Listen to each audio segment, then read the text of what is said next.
ये जो पुनर्विचार की बात है, ये उनका व्यक्तिगत बयान हो सकता है और हम बिहार में जो एनडीए का शासन है या एनडीए की सरकार है उसका यह व्यू नहीं है। कारण है क्या कि भारतीय जनता पार्टी ने जिस प्रकार से देश में एक बेहतर शासन दिया उससे विपक्षी बौखलाए हुए हैं और स्वाभाविक है कि उनके पास कोई एजेंडा नहीं है। वो तो सिर्फ अपने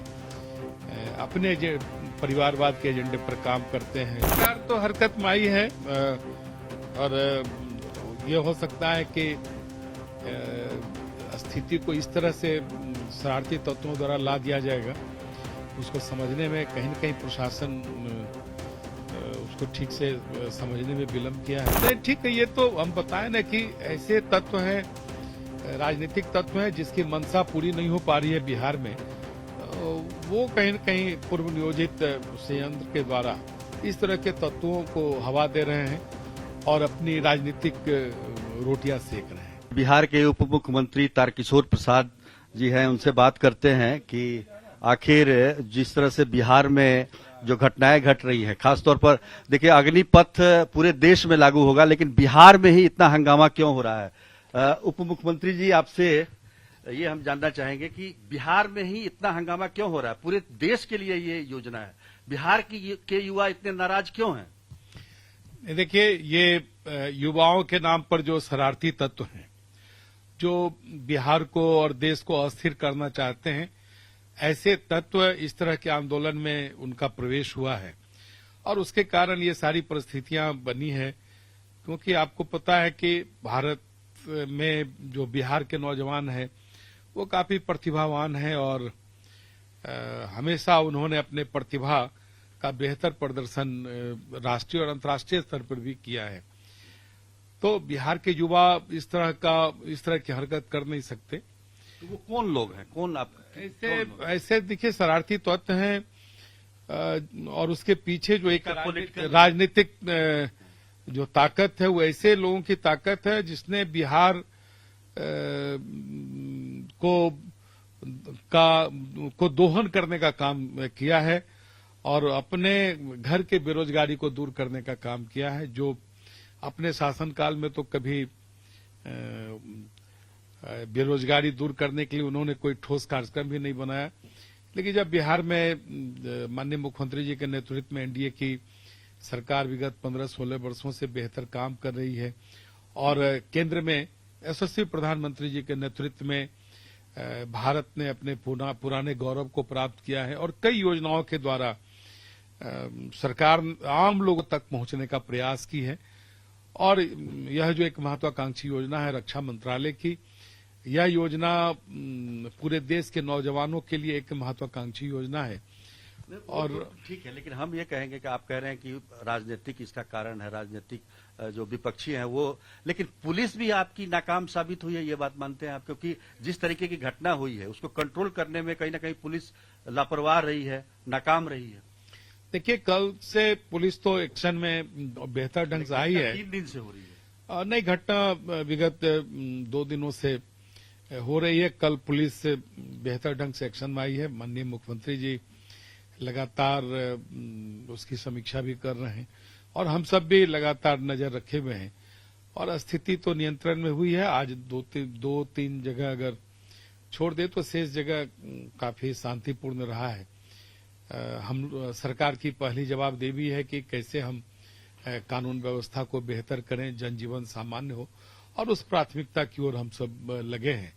और फिर इस तरह के जो उपद्रवी हैं उनको चिन्हित करके उन पर कार्रवाई की जाएगी। आप देखिए कि जो भी घटनाएं घटी हैं, या तो रेलवे को निशाना बनाया गया है या फिर बीजेपी के जो नेता है, जो मंत्री हैं, आपके कार्यालय को निशाना बनाया गया।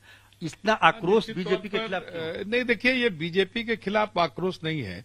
बीजेपी ने तो और बीजेपी की जो सरकार है केंद्र में, उसने तो नौजवानों के लिए एक महत्वाकांक्षी योजना लाई है।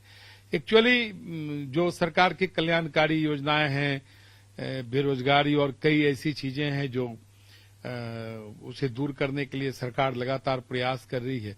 इससे घबराकर जो उपद्रवी तत्व हैं या उसके पीछे जो कुत्सित राजनीतिक मानसिकता है, वैसे सारे तत्व हैं अभी सक्रिय हो गए हैं और उन्हें चिन्हित भी किया जा रहा है। आपके जो प्रदेश अध्यक्ष है उन्होंने भी कहा है कि पुलिस की व्यवस्था संतोषजनक नहीं।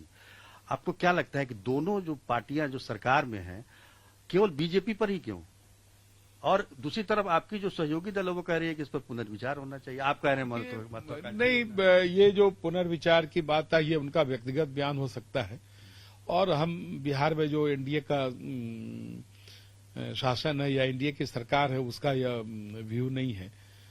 और अभी हमारी प्राथमिकता कानून व्यवस्था को बेहतर करना है, और भारतीय जनता पार्टी के कार्यालयों को भारतीय जनता पार्टी के सम्मानीय प्रदेश अध्यक्ष जी और सरकार बिहार सरकार की सम्मानीय उप मुख्यमंत्री देवेंद्र जी के आवास पर हमला किया गया है, जो दुखद एवं दुर्भाग्यपूर्ण है, या मैं भी मानता हूं। और उसका कारण है क्या कि भारतीय जनता पार्टी ने जिस प्रकार से देश में एक बेहतर शासन दिया उससे विपक्षी बौखलाए हुए हैं, और स्वाभाविक है कि उनके पास कोई एजेंडा नहीं है, वो तो सिर्फ अपने परिवारवाद के एजेंडे पर काम करते हैं, जो आपको पता ही है।